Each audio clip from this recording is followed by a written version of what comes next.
बिस्मिल्लाहिर्रहमानिर्रहीम। अस्सलामुअलैकुम। मैं हूं आपका ट्यूटर ज़ीशान अशरफ और आप देख रहे हैं हमारा YouTube channel tutor Zeeshan online. उम्मीद है कि आप सब लोग खैरियत से होंगे। तो चलिए स्टार्ट करते हैं आज का लेक्चर। इस लेक्चर के अंदर हम स्ट्रक्चर की एक प्रैक्टिस प्रॉब्लम को देखेंगे, जिसके अंदर नेस्टेड स्ट्रक्चर को डिस्कस करेंगे। नेस्टेड स्ट्रक्चर से मुराद स्ट्रक्चर विद इन स्ट्रक्चर है और प्रॉब्लम ये है, write a program in C language to enter the width, length in feet and inches of the room and calculate area by using nested structure। C language के अंदर एक programme बनाएं जिसके अंदर किसी भी रूम के एरिया को कैलकुलेट करने के लिए उसकी लेंथ और विड्थ को एंटर करें इंचेस और फीट के अंदर और रूम का एरिया कैलकुलेट करके स्क्रीन के ऊपर डिस्प्ले करना है। और ये सारा काम नेस्टेड स्ट्रक्चर को यूज करते हुए परफॉर्म करना है।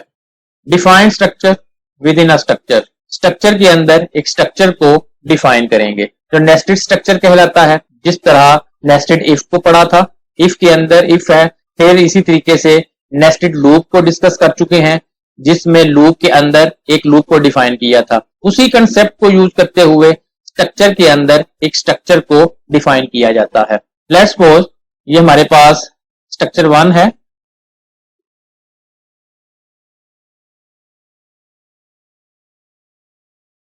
इसके अंदर दो वेरिएबल हैं,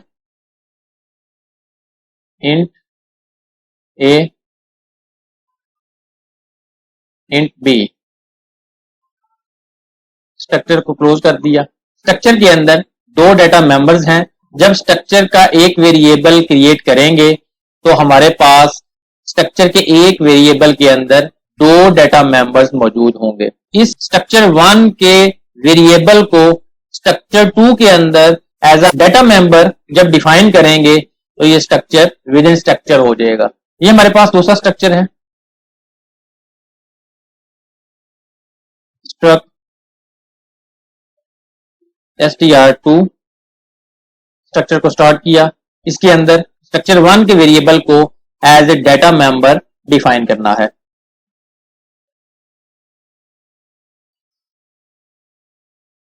स्ट्रक्ट str1s। जब स्ट्रक्चर 2 का एक वेरिएबल डिफाइन करेंगे तो उस ब्लॉक के अंदर स्ट्रक्चर 1 का एक वेरिएबल होगा जिसके अंदर दो डाटा मेंबर्स हैं, ए और बी। लेट्स सपोज इसको हम डिफाइन करते हैं, स्ट्रक्ट str2s2। ये s2 है। s2 के अंदर s है और s के अंदर a और b दो वेरिएबल्स हैं। अब a और b को जब एक्सेस करना है तो उसको s के साथ एक्सेस करेंगे और s को s2 के साथ एक्सेस करेंगे। ये कुछ इस तरह से बनेगा, s2 dot s dot a, उसको वैल्यू साइन की जा सकती है। Similarly s2 dot s dot b, s2 main block है, s2 के अंदर s है और उसके अंदर a और b है। स्ट्रक्चर 2 के अंदर स्ट्रक्चर 1 का एक वेरिएबल डिक्लेयर किया। स्ट्रक्चर 2 के अंदर मल्टीपल वेरिएबल भी हो सकते हैं, तो जितने वेरिएबल्स होंगे उनके नेम डिफरेंट होंगे और उनके सबके साथ s2 अटैच हो जाएगा। इस तरीके से एक स्ट्रक्चर के अंदर दूसरे स्ट्रक्चर को डिफाइन करते हैं। जब एक स्ट्रक्चर के अंदर दूसरे स्ट्रक्चर के वेरिएबल को डिफाइन करते हैं, structure within a structure define होता है। एंटर करना है विड्थ और लेंथ जो इंचेस और फीट के अंदर हो सकती है और एरिया कैलकुलेट करना है। लेट्स सपोज ये हमारे पास एक रूम है, ये उसकी लेंथ है, ये उसकी विड्थ है। ये तमाम का तमाम कवर्ड एरिया अगर आपने फाइंड आउट करना है तो उसका फार्मूला है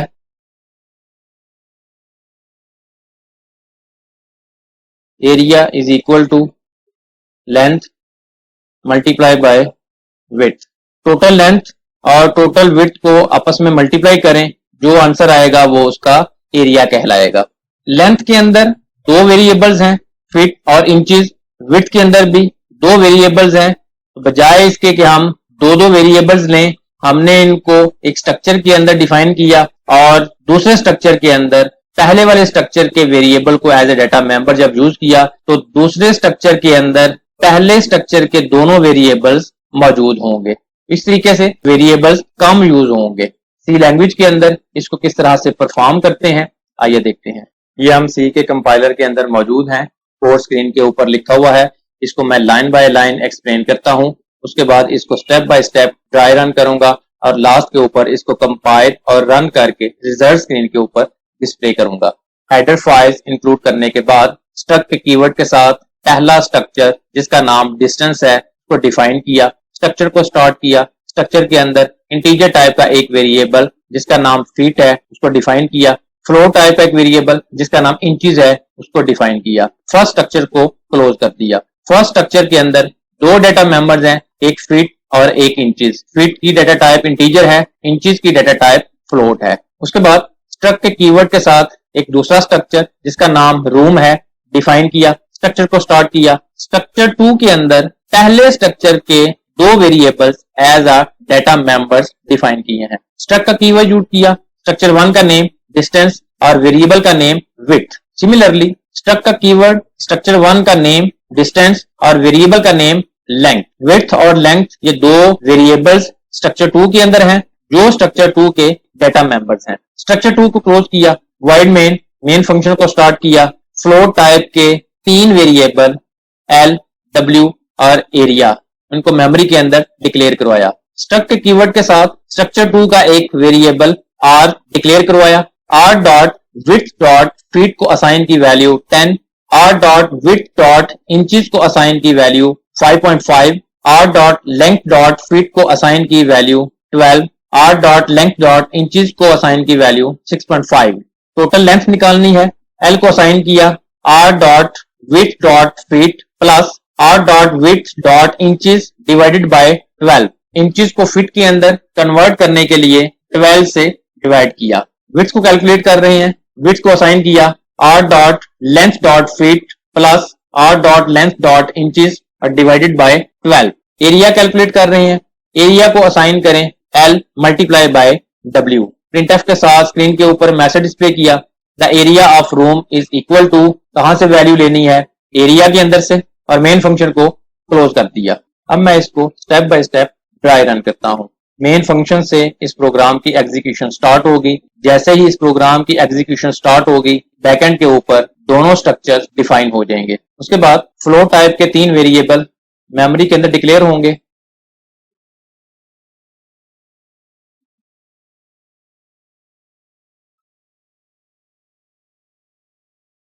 ये एल है, ये डब्ल्यू है, ये एरिया है। उसके बाद सेकंड स्ट्रक्चर जिसका नाम रूम था उसका एक वेरिएबल जिसका नाम आर है मेमोरी के अंदर डिक्लेयर होगा, जिसके अंदर दो फर्दर वेरिएबल हैं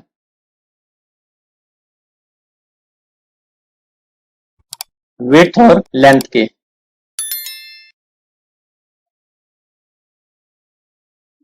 ये विड्थ है, ये लेंथ है। विड्थ और लेंथ के अंदर फर्दर दो वेरिएबल हैं फीट और इंचेस।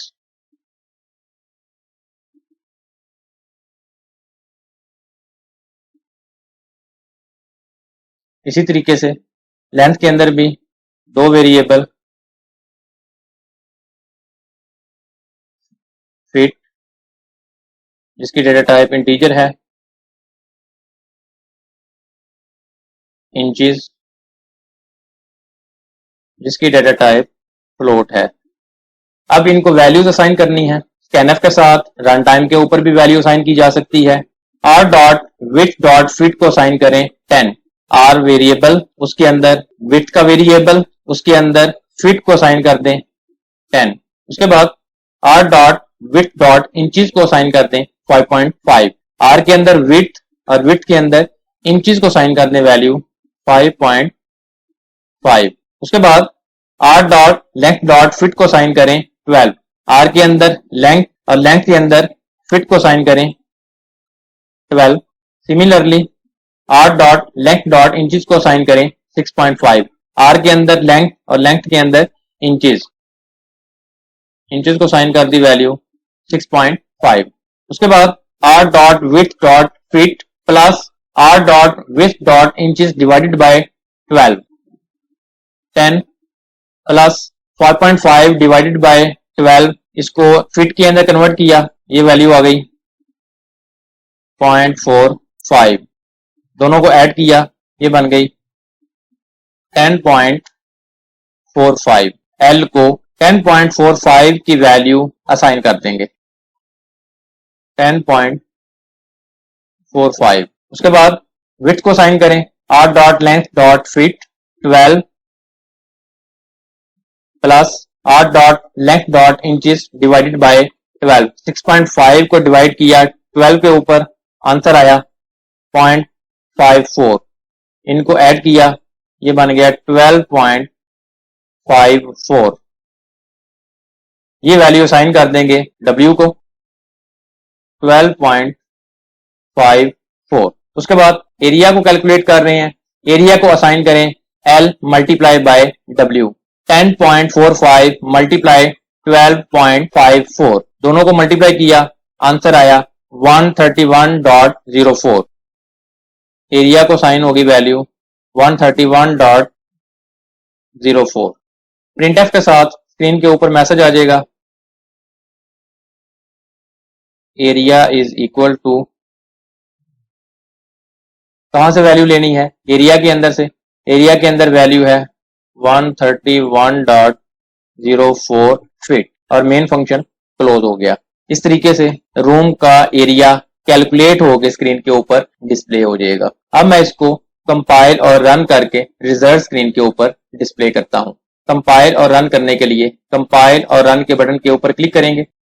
जैसे ही प्रोग्राम कंपाइल और रन हुआ, स्क्रीन के ऊपर रिजल्ट आ गया, the area of room is equal to 131.16। बिल्कुल उसी तरीके से जिस तरह हमने उसको स्टेप बाय स्टेप कैलकुलेट किया। Press end key to continue. आपने देखा कि किस तरह से एक स्ट्रक्चर के अंदर दूसरे स्ट्रक्चर को as a data members define करते हैं, जो कि structure within a structure, जो नेस्टेड स्ट्रक्चर कहलाता है, और इस नेस्टेड स्ट्रक्चर को यूज करते हुए रूम के एरिया को कैलकुलेट किया। अगर आपका कोई क्वेश्चन हो तो कमेंट सेक्शन के अंदर पूछ सकते हैं। अगर आपको हमारी ये वीडियो पसंद आई हो तो इसको लाइक करें, शेयर करें, कमेंट सेक्शन में अपनी राय का इजहार करें, और अगर अभी तक आपने हमारे चैनल को सब्सक्राइब नहीं किया तो सब्सक्राइब के बटन पर क्लिक करके साथ घंटी के निशान को दबा दें, ताकि हमारी आने वाली हर वीडियो का आपको फौरन पता चल जाए। अपना बहुत सारा ख्याल रखिएगा। अल्लाह हाफिज।